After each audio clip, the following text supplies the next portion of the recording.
La Corée a au moins une centaine de retards.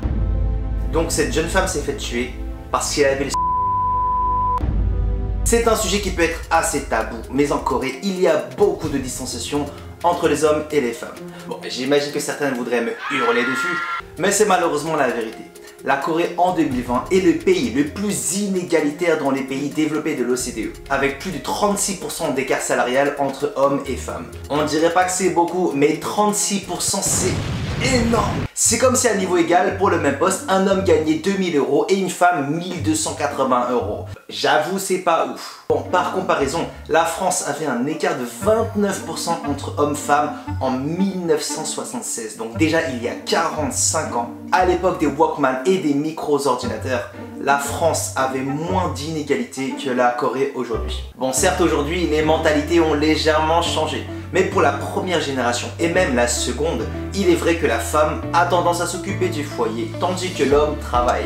Bon, c'est vrai qu'il y a un peu cette image, les hommes coréens vont à l'armée, c'est une réelle fierté pour eux.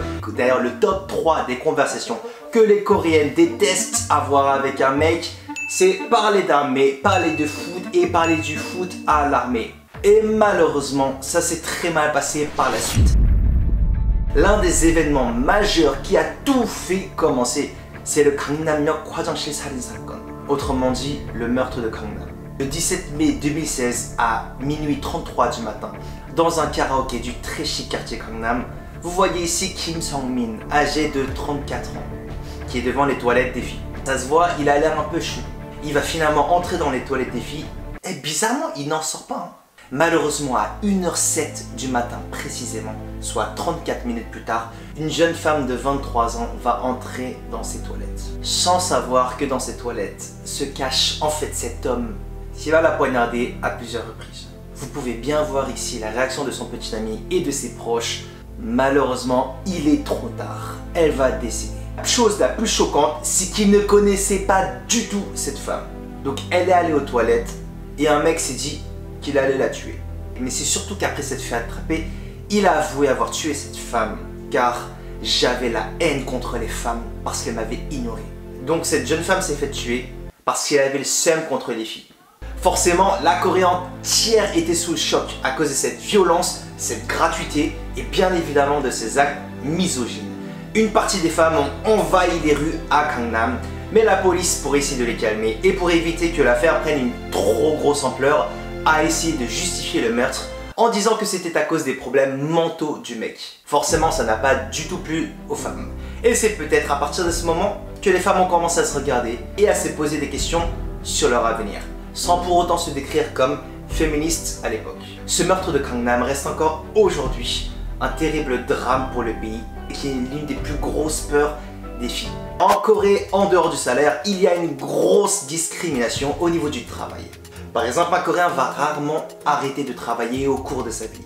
Par contre, la Coréenne, dans la majorité des cas, va abandonner sa carrière. Il suffit juste de regarder ce graphique. Avec les hommes qui sont plus de 90% à travailler dans leur vie, la courbe des filles en forme de M est très connue. Déjà à moins de 60% à travailler en moyenne et elles font une grosse pause de 30 à 40 ans pour deux raisons bien précises, le mariage et les enfants. Et c'est pour cela qu'être enceinte ou même avoir un bébé peut vraiment vous freiner dans votre carrière. Si vous vous mariez et avez des enfants, vous allez devoir probablement sacrifier votre carrière car il faudra s'occuper des enfants et ça sera très dur de retravailler par la suite. Soit vous continuez à travailler, mais vous pouvez oublier le mariage. Toutes les Coréennes savent qu'être enceinte ou devenir maman est un énorme frein dans leur carrière.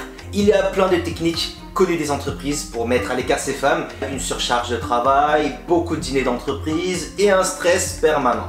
Bien évidemment, ce n'est pas du tout le cas de toutes les entreprises, mais cette situation délicate, coincée entre le mariage et les enfants et une discrimination des sexes, beaucoup de femmes ne souhaitent plus se marier.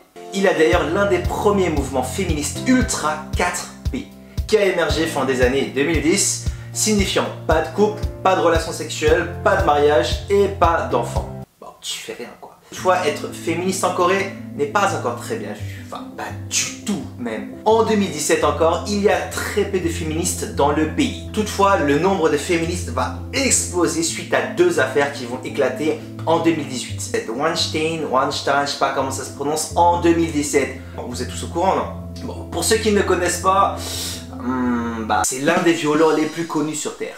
Bref, l'affaire du viol de Weinstein en 2017 va enclencher le fameux mouvement social du hashtag MeToo, qui appelle les femmes à dénoncer les agressions sexuelles qu'elles ont pu subir au cours de leur vie. Le monde entier va être concerné par ce mouvement, et particulièrement ce pays où la discrimination des sexes est très présente, la Corée du Sud. Et la première à se lancer est en plus une personne qui risque gros, puisque c'est une procureure. Seo Ji-yeon va être la première coréenne à dévoiler à la télévision avoir été victime d'agression sexuelle par son porc de supérieur. C'est lui le fameux porc Antaegon, qui lui a touché les fesses, en plus pendant les funérailles d'un collègue.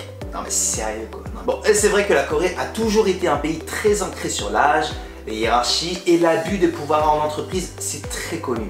Et bien cet événement centré sur une femme, en plus procureure, va donner la force et la volonté aux femmes que la discrimination peut être punie et qu'il ne faut pas se laisser faire.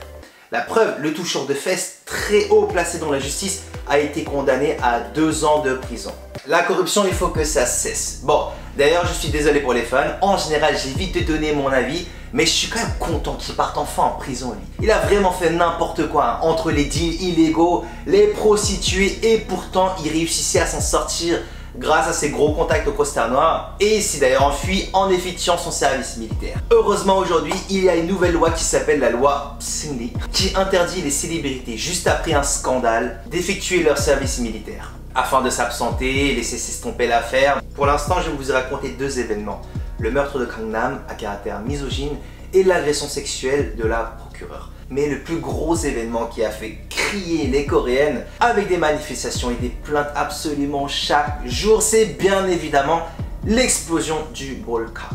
Le fait de filmer illégalement des filles en cachette et mettre les images sur internet. Bon, petit exemple, regardez là, c'est une caméra cachée dans un BNB. Là, c'est une caméra dans le diffuseur.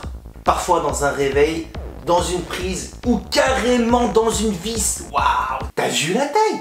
Les filles et groupes se font prendre en photo dans des toilettes, cabines, hôtels, dans leur intimité et se retrouvent sur internet. Depuis 2010, le nombre de molka a multiplié par 7. Donc chaque année, le nombre de qui filment les gens comme ça augmente. Malheureusement, pratiquement aucune fille ne porte plainte. Une fille sur 10 porte plainte après qu'on l'ait filmé dans son intimité. C'est tellement ridicule comme chiffre. Mais en même temps, les journalistes, ils sont bêtes aussi.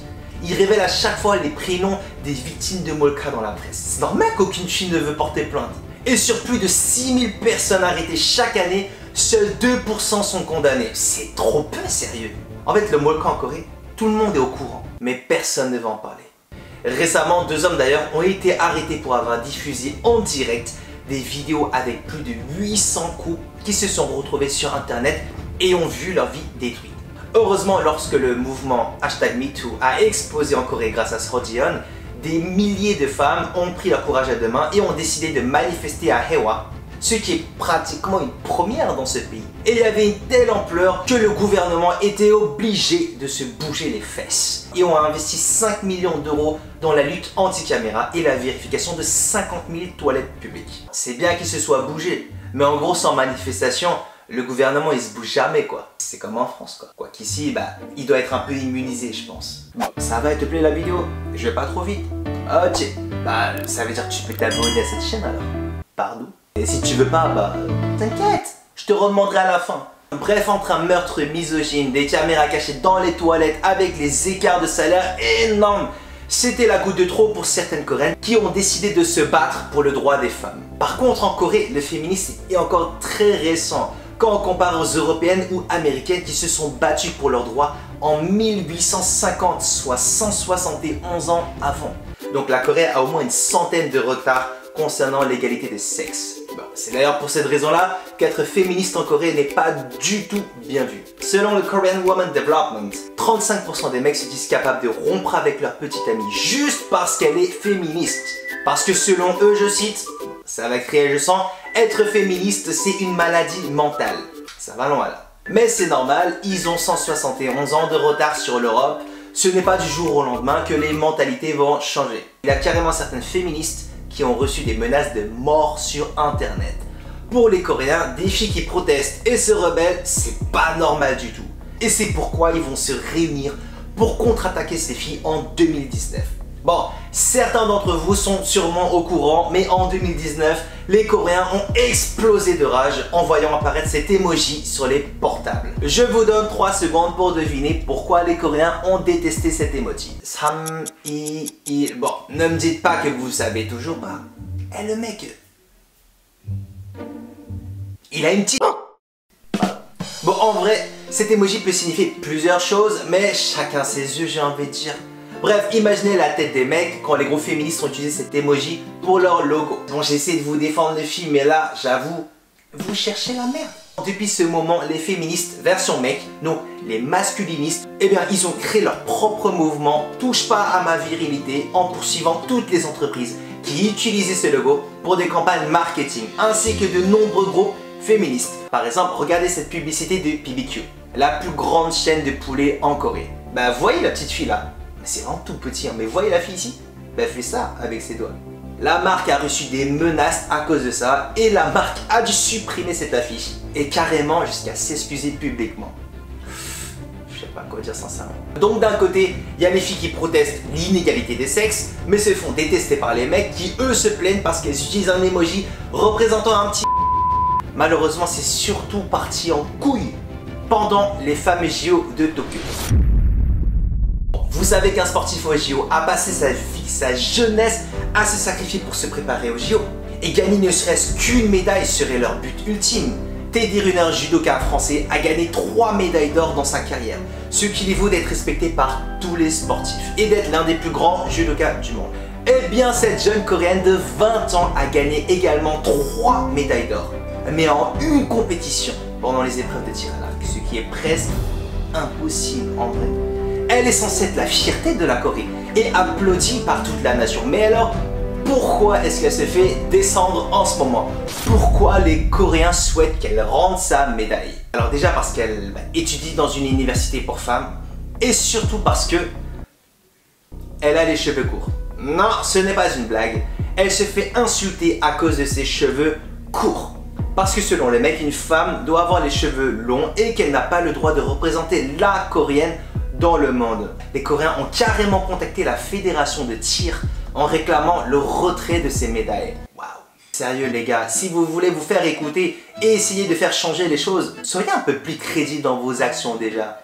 Là, tout ce que vous avez créé, c'est une campagne #ShortHair dans le monde où les femmes soutiennent la fille aux cheveux courts en postant des photos sur internet. Donc là, vous avez juste rapproché les femmes quoi. Donc niveau stratégie marketing, c'est zéro. Sincèrement, je vous conseille, sans ironie, de venir vous former en France. Ah ouais, passe juste un mois ici, tu vas en apprendre des choses sur comment te faire écouter. De toute façon, Han Larcher a reçu tout le soutien du Big Boss Moon Jae-in et est devenu mannequin pour l'OAD. Vous pouvez changer de cible les gars, elle, c'est mort. Bref, comme vous l'avez vu, la place de la femme en Corée est très délicate. Dans le milieu du travail coréen où il faut travailler, la femme a beaucoup plus d'obstacles qu'un mec. Mais en plus, les tensions entre féministes et masculines, même s'il y a une évolution des mentalités, il y aura toujours un événement qui va briser cet équilibre. En espérant quand même qu'un jour, ça s'arrange. Bref, n'oubliez pas de vous abonner en cliquant sur mon logo qui n'a d'ailleurs pas changé depuis 10 ans. Venez me suivre sur mes différents réseaux sociaux. Tchuss!